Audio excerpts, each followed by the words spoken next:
Hello students, आज आपण SY BCom semester 4 corporate accounting unit number 3 accounting for liquidation of companies illustration number आहे 7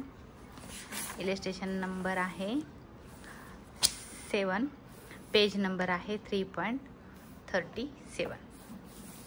तर आपण इथं लिहिलेलं आहे illustration number 7 unit number 3 page number 3.37. तर आपल्याला सर्वात प्रथम क्वेश्चन रीड करायचा आहे. Atlas limited Agra went into liquidation on 31 March 2020. तर ह्या तारखेला त्यांनी काय केलेलं आहे, 31 मार्च 2020ला त्या कंपनीचं लिक्विडेशन झालेलं आहे, म्हणजे कंपनी बंद झालेली आहे. It's assets realised ₹7 lakh, 7 lakh रुपयाला त्यांनी ॲसेट विकलेले आहेत. लमसम मेथडचा आहे हा क्वेश्चन. तर कितीला विकले आपण सगळे ॲसेट्स? 7 लाख रुपयाला विकले असं सांगितलंय. Excluding amount realised bye cells of securities.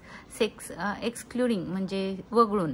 तर जी सिक्युरिटी काय म्हणजे याचा अर्थ इथं बघा आपल्याला दिलेला आहे सिक्युरिटीज म्हणजे कुठली तरी ॲसेट आपण गहाण ठेवलेली आहे क्रेडिटर्सवाल्यांकडे, ती सोडून आपण 7 लाख रुपयाला सगळे ॲसेट विकलेले आहेत. All the payment were made on 13 September 2020. हा क्वेश्चन हे सेंटेन्सेस आहे, हे डिबेंचर होल्डरांना जे आपण इंटरेस्ट पेड करतो त्याच्यासाठी दिलेलं असतं. हे नेहमी लक्षात ठेवा. म्हणजे डिबेंचर होल्डरांना जे आपण, debenture holder means loan taken from public सेक्टरमधून आपण 8% डिबेंचर होल्डर घेतलेले आहेत किंवा डिबेंचर्स घेतलेले आहेत. 5 लाख रुपयाचं लोन घेतलंय पब्लिक सेक्टरमधून. त्यांना रेट ऑफ इंटरेस्ट द्यायचं आहे 8%. आणि त्यांचं आपण जे इंटरेस्ट आहे किंवा जे प्रिन्सिपल आहे ते कधी फेड केलेलं आहे, इंटरेस्ट प्लस प्रिन्सिपल, तर 30 सप्टेंबर 2020ला. आणि त्यांनी सांगितलं लिक्विडेशन कधी झालं, तर 31 मार्च 2020ला. म्हणजे कंपनी बंद झाली 31 मार्च 2020ला आणि लोन पेड केलं 30 सप्टेंबर 2020ला. म्हणजे जोपर्यंत आपण लोन पेड करत नाही तोपर्यंत म्हणजे सप्टेंबरपर्यंत आपल्याला त्या डिबेंचरवरचं इंटरेस्ट द्यावं लागणार आहे. तर त्याच्या पुढे सांगितलेलं आहे the following was the position. Share capital होतं 20,000, नंबर ऑफ शेअर्स होते, एक शेअर्स 10 रुपयाचा होता. असं 2 लाख रुपये आपल्याला पेड करायचे आहेत. सेक्युर्ड क्रेडिटर्स आहे, म्हणजे तारण कर्ज घेतलेलं आहे, क्रेडिटर्स आहेत. त्या क्रेडिटर्सना सिक्युरिटीज रिअलाइज झालेली आहे 80,000ला, म्हणजे 80,000 रुपयाला जी तारण ॲसेट दिली असेल ती विकली. आणि कर्ज किती होतं, म्हणजे क्रेडिटर्स किती होते, 70,000 रुपये होते आणि 80,000 रुपयाला सिक्युरिटी विकली. आता आपल्याला हे बघायचं आहे कोणत्या साईडला येईल, रिसिटला येईल का पेमेंटला येईल. तर आपण त्याचं कॅल्क्युलेशन कसं करतो बघा. आपण काय करतो की सिक्युरिटीज विकल्या कितीला, 80,000 रुपयाला. म्हणजे सिक्युरिटीज म्हणजे आपली जी ॲसेट आहे त्या ॲसेट आपण कितीला विकली तर सांगितलं 80,000 रुपीजला. आणि क्रेडिटर्स किती होते, 70,000. म्हणजे क्रेडिटर्सवाल्यांना 70,000 रुपये द्यायचे होते. आपल्याला पैसे ॲसेट विकून 80,000 रुपये मिळाले आणि आपल्याला 10,000 रुपये शिल्लक राहिले. म्हणजे हा जो बॅलन्स आहे हा सरप्लस, याला काय म्हणायचं, सरप्लस. म्हणजे आपल्याकडे शिल्लक राहिले. सरप्लसचा अर्थ आहे आपल्याकडे 10,000 रुपये शिल्लक राहिले. जर समजा देणं असतं तर मग पेमेंटला आलं असतं, बट हे देणं नाही, आपल्याकडे सरप्लस आहे म्हणून तो रिसीट साईडला येईल. त्याच्यानंतर आहे प्रेफरन्शियल क्रेडिटर्स आहेत 12,000 रुपये आणि अनसेक्युर्ड क्रेडिटर्स आहेत 2,80,000 रुपीज. अनसेक्युर्ड क्रेडिटर्स म्हणजे विनातारण जे देणेकरी आहेत ते 2,80,000 रुपये आहेत. 8% debentures having a floating charges on all assets of the companies. त्यांनी सांगितलेलं आहे डिबेंचर्स आपण घेतलेले आहेत, म्हणजे पब्लिककडून लोन घेतलेलं आहे 5 लाख रुपयाचं, त्याला आपण ॲसेट्स मॉर्गेज केलेले आहेत. आणि इंटरेस्ट पेड, आता बुकमध्ये तुमच्या मिस्टेक झालेली आहे, प्रिंटिंग मिस्टेक, तर असं इथं आहे interest paid up to 31 March 2020. तुम्ही करेक्शन करून घ्या. त्याने असं सांगितलं 31 मार्च 2020 अप टू म्हणजे पर्यंत काय केलेलं आहे, इंटरेस्ट पेड केलेलं आहे. त्याचा मिनिंग बघा इथं तुम्हाला सांगते की जे आपलं इयर कधी आपलं लिक्विडेशन झालेलं आहे 31 मार्च 2020ला.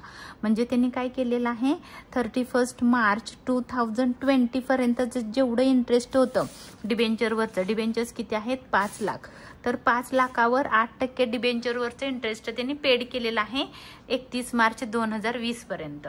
पण आपण काय केलंय माहितीये का, ते डिबेंचर्स म्हणजे तुम्ही लोनच समजा, लोन घेतलेलं आहे ते पेड केलं. लोन परत कधी केलं? 30 सप्टेंबरला, म्हणजे सप्टेंबरपर्यंत आपण लोनचे पैसे वापरलेले आहेत. तर आपल्याला काय करावं लागणार आहे, 30 सप्टेंबरपर्यंत त्याचं इंटरेस्ट द्यावं लागणार आहे.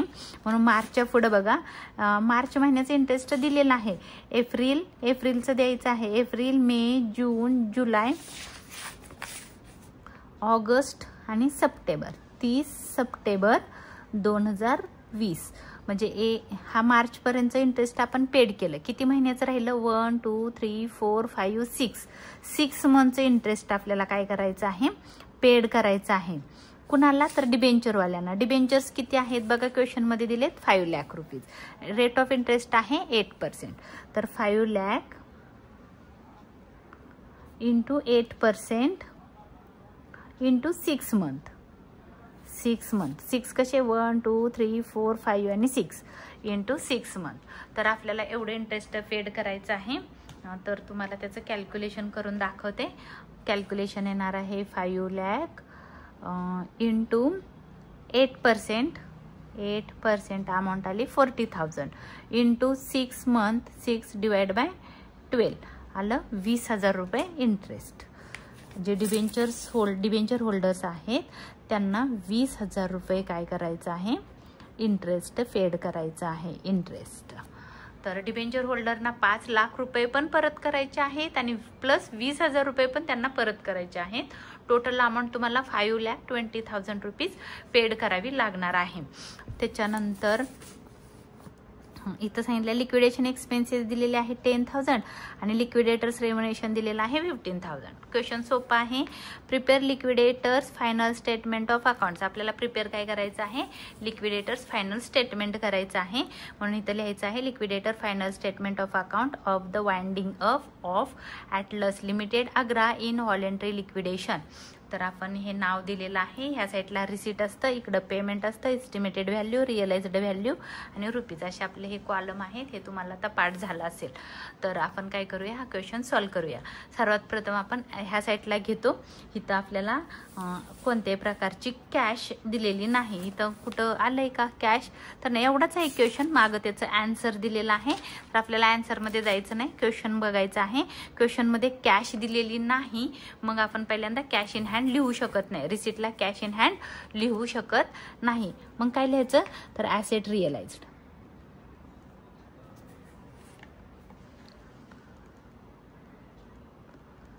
Assets realised. आता त्यांनी आपल्याला लमसम, आपल्याला ना ॲसेटची व्हॅल्यू माहिती, एस्टिमेटेड व्हॅल्यू माहीत नाहीये किंवा त्याची आपल्याला हे माहिती नाहीये किती कोणती ॲसेट रिअलाइज केलेली आहे वगैरे. तर आपण काय करणार आहोत? इथं काय लिहायची गरज नाही, कारण माहिती नाही त्याची किंमत किती होती. तर डायरेक्ट रिअलाइज केलेली आहे 7 लाख रुपीजला. तर इथं लिहिलेलं होतं 7 लाखला हे झालेलं आहे. एक्सक्लुडिंग म्हणजे वगळून बाकी जी सरप्लस ॲसेट होती, म्हणजे जी ॲसेट सेक्युरिटीज म्हणजे तारण ठेवलेली होती, ती ॲसेट वगळून आपण 7 लाखाला सगळ्या ॲसेट विकलेल्या आहेत असं त्यांनी सांगितलेलं आहे. त्याच्या पुढे त्यांनी नेक्स्ट सांगितलेलं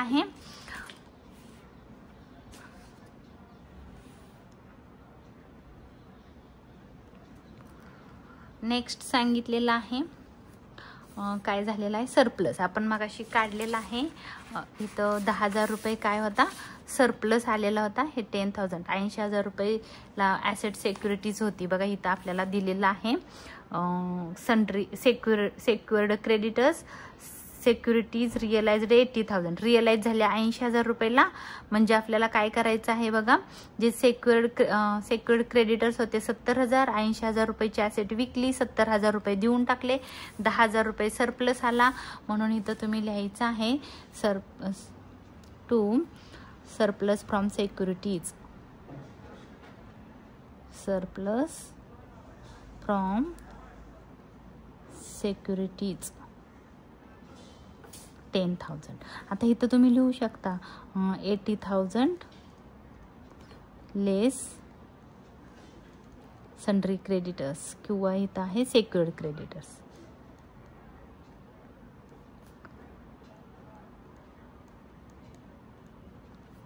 70,000 आणि अमाऊंट आली त्याची इथं लिहू शकता किती लोन होतं त्याचं 70,000 होतं. ह्याची जी अमाऊंट आली डायरेक्टली इथं 10,000 रुपीज. हे कुठून आले? इथून. तर हे झालं सरप्लस. एवढंच आपल्याकडे पैसे आहेत. ॲसेट विकून 70,000 आले. तारण ॲसेट होती ती 80,000ला विकली. क्रेडिटर्सवाल्यांना त्यातले 70,000 रुपये दिले. 10,000 रुपये आपल्याकडं शिल्लक राहिले, त्याला आपण सरप्लस म्हटलं. त्याच्या पुढं काहीच नाही आहे. All the payment were made on 13 September 2020ला आपण पेमेंट केलेलं आहे. आपली पेमेंट ऑर्डर बघायची आहे. आपली पेमेंट ऑर्डर आहे बघा इथं. लीगल चार्जेस इथं दिलेलं नाही. दोनच पेमेंटमध्ये इथं दिलेलं आहे. लिक्विडेशन एक्सपेन्सेस, लिक्विडेटर्स रेव्हन्युएशन आणि मग ही आपली जी लायबिलिटी आहे ती पे ऑर्डरनुसार आपल्याला पेमेंट करायचं आहे. पहिलं काय करूया आपण? Liquidators remuneration bye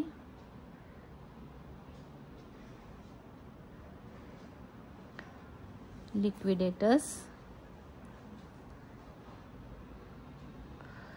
remuneration.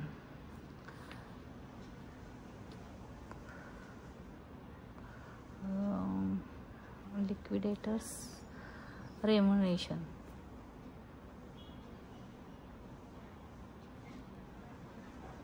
Amount दिलेली आहे 15,000. डायरेक्ट आपण इथं पेमेंट करणार आहोत 15,000. त्याच्यानंतर आहे आपला लिक्विडेटर्स रेव्हन्युएशन. नंतर इथं लिक्विडेशन एक्सपेन्सेस बाय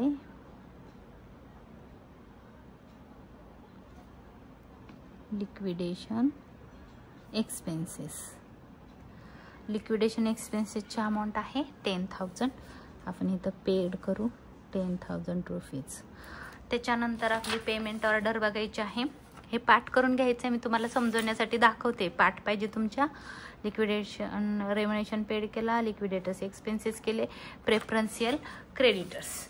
आता बघा बरं इथं तुम्हाला प्रेफरन्शियल क्रेडिटर्स आहेत. प्रेफरन्शियल क्रेडिटर्स आहेत 12,000. पेड करून टाका बाय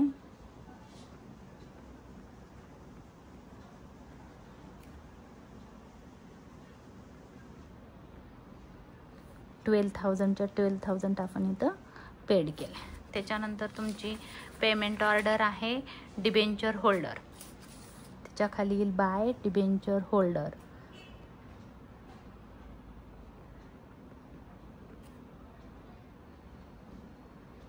त्याच्यामध्ये एक प्रिन्सिपलची अमाऊंट बघा इथं दिलेली आहे. डिबेंचर्स होते 5 लाख रुपये आणि त्याच्यावरचं इंटरेस्ट आहे 6 मंथ इंटरेस्ट.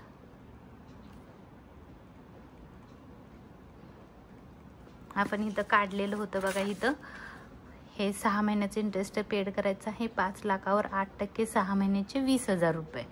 तर आपण इथं पेमेंट करू त्यांना 20,000 रुपये इंटरेस्ट, 5 लाख रुपये मुद्दल, असे टोटल आपल्याला 5,20,000 रुपीज डिबेंचर होल्डरांना पेड करायचे आहेत. त्याच्यानंतरची आपली पेमेंट ऑर्डर बघा. Unsecured creditors by unsecured creditors.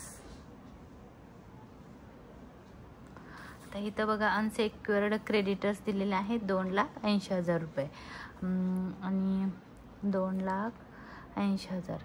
आता आपल्याला इथं थोडंसं थांबायचं आहे अनसेक्युअर्ड क्रेडिटर्स देताना. कारण बघा आता क्वेश्चनमध्ये आपल्याला काय केलेलं आहे इथं सांगितलेलं आहे 2,80,000 रुपये. बघा आपल्याकडे पैसे किती आहेत 7 लाख रुपये आणि हे 10,000 रुपये. टोटल आपल्याकडं अमाऊंट आहे. टोटल अमाऊंट आपल्याकडे किती आहे 7,10,000 रुपये.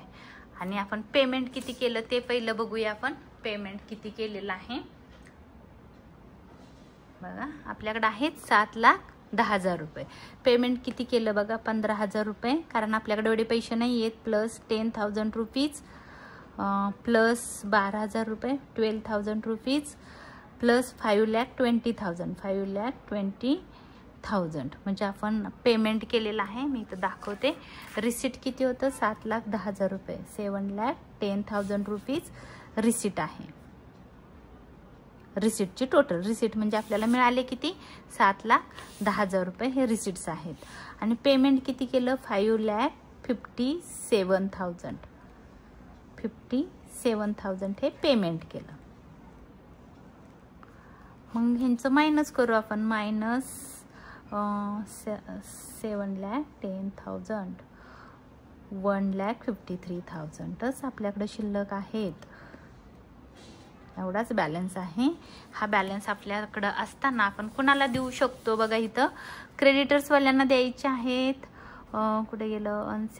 अनसेक्युर्ड क्रेडिटर्सवाल्यांना द्यायचे आहेत 2,80,000 रुपये. तर थोडंसं प्रिंटिंगमध्ये व्यवस्थित करून घ्या करेक्शन. तुमच्या बुकमध्ये प्रिंटिंग कसं झालंय बघा. तर अनसेक्युर्ड क्रेडिटर्स आहे 2,80,000 रुपये. आपल्याला तेवढे पेमेंट करायला आपल्याजवळ पैसे नाहीत. आपल्याकडे आहेत. पेमेंट किती करायचे? 2,80,000 रुपये क्रेडिटर्सवाल्यांना द्यायचे. आपल्याकडे पैसे किती आहेत? 1,53,000. देऊ किती शकतो? तर 1,53,000च देऊ शकतो. त्याच्यापेक्षा आपल्याकडे पैसेच नाही आहेत. आपण देऊ नाही शकत. आणि ते अनसेक्युर्ड क्रेडिटर्स आहेत त्यांना काही तारण नाही आहे. म्हणजे त्यांना आपण त्याच्यापेक्षा जास्त अमाऊंट पे करू शकत नाही. तर आपण इथं देणार आहोत. बघा किती अमाऊंट देणार आहोत. बाय अनसेक्युर्ड क्रेडिटर्स किती देऊ शकतो? आपल्याकडे बॅलन्स आहे 1,53,000. तेवढेच पैसे देणार आहोत आपण. 1,53,000. आता तुम्हाला इथं एक थोडंसं इन्फॉर्मेशनसाठी सांगते. तुम्ही एवढं लिहिलं आणि दोन्हीची टोटल केली तरी दोन्ही साईडची टोटल 7,10,000 रुपये येईल तरी बरोबर आहे. पण तुम्हाला जर एक्स्ट्रा अजून चांगलं काही करायचं असेल तर तुम्ही इथं असं म्हणू शकता. बघा आपल्याला द्यायचे होते किती? तर 2,80,000 रुपये क्रेडिटर्सवाल्यांना द्यायचे होते. क्रेडिटर्सवाल्यांना द्यायचे होते 2,80,000 रुपये. पण त्यांना पेमेंट किती केलं आपण? पेमेंट केलं 1,53,000. कारण एवढेच पैसे आपल्याकडे शिल्लक होते. 1,53,000 आपण त्यांना पेमेंट केलं. जर त्यांना आपण 100 रुपये पेमेंट केलं तर किती टक्के? इथं क्वेश्चन मार्क आहे. किती टक्के म्हणजे आपण पर्सेंटेज काढू. किती टक्के त्यांना आपण पेमेंट केलं? किती? 100 रुपये पेड केले. 100 रुपये देणं असतं तर किती रुपये दिले? ह्याला काय करायचं? रेसिप्रोकल करायचं. देअरफॉर 100 वर जाईल आणि 2,80,000 खाली येईल. 100 डिवाइड बाय 2,80,000 इंटू 1,53,000. 1,53,000. मग आपण काय करायचं आहे? इथं 100 डिवाइड बाय 2,80,000 इंटू 1,53,000. अमाऊंट आली. किती पर्सेंट आपण त्यांना पेमेंट केलं? 54.64. एवढं लिहिलं तरी चालेल. एवढे पर्सेंट अमाऊंट आपण काय केलेलं आहे? क्रेडिटर्सवाल्यांना पेड केली. म्हणून तुम्ही इथं ब्रॅकेटमध्ये इथं लिहू शकता किती टक्के अमाऊंट पेड केली. म्हणून 54.64% ऑफ किती अमाऊंट आली? 54.64% ऑफ किंवा ऑन पण म्हणू शकता तुम्ही. 2,80,000 च्या एवढ्या टक्के अमाऊंट आपण पे केली. हे तुम्ही लिहा. अगर नका लिहू बट लिहिलं तर बेटरच राहील तुमच्यासाठी.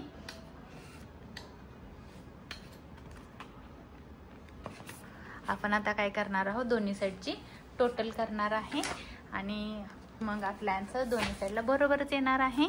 परत करत बसू नका कारण आपण तेवढाच बॅलन्स त्यांना पेड केलेला आहे. तर ह्या साईडची टोटल येईल 7,10,000. ह्या साईडची पण टोटल येईल 7,10,000. हा क्वेश्चन माझा इथं संपलेला आहे. हा व्हिडिओ आवडला असेल तर लाईक करा, शेअर करा, सबस्क्राईब करायला विसरू नका. धन्यवाद.